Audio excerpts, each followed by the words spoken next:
Shabbat Shalom, everyone. How are you? Today we're in the third aliyah of Vayigash, and it begins with, "So then it was not you who sent me here, but God." It's Joseph talking to his brothers, and they feel kind of bad because, remember, they plotted to kill him, and then they sold him into slavery instead.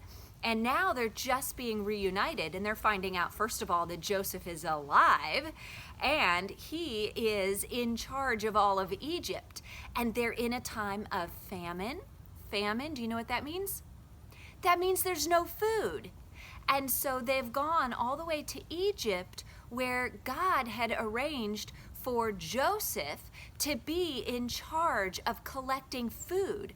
Joseph knew from interpreting the dreams through the interpretations that God gave him that there would be 7 years of plenty followed by 7 years of famine, and he saved up food during those years of plenty. And now he has an abundance of food to be able to feed everyone in the world. So his brothers come to him, not knowing it's him, and then in this Torah portion, he is revealed to them. So this is pretty awesome. They're looking at him and feeling bad that, oh no, we didn't treat him so well. And he says, you know what? God was the one that brought me here. So we can learn a few things from Joseph. First, we learn that God is sovereign. Do you know what sovereign means? It means he's the big ruler, the highest king, the one in charge. So what his brothers meant for evil, God turned to good. God had a plan. Proverbs 19:21 says, "Many are the plans in a man's heart, but it is the Lord's purpose that prevails." And we see that that's what happened.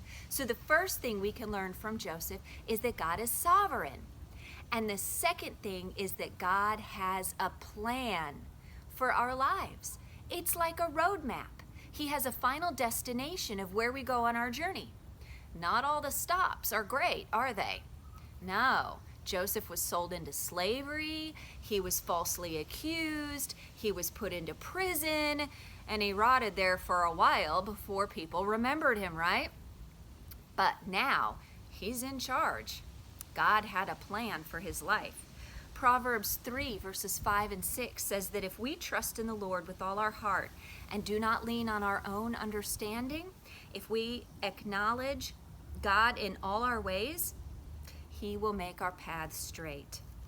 The third thing we can learn from Joseph is that God will protect us and provide for us if we obey and follow him. In Genesis 45:11, he tells his brothers, "I will provide for you there in the land of Goshen, because 5 years of famine are still to come." And in Isaiah 46 verse 4, we know that God says, "I have made you and I will carry you. I will sustain you and I will rescue you." God takes care of us, doesn't he? And in Matthew 4:4, Yeshua reminds us that man does not live on bread alone, but on every word that proceeds from the mouth of God. The fourth thing we can learn from Joseph in today's aliyah is that God restores families. When we're walking with Hashem, Hashem brings us back together. Genesis 45 verse 14.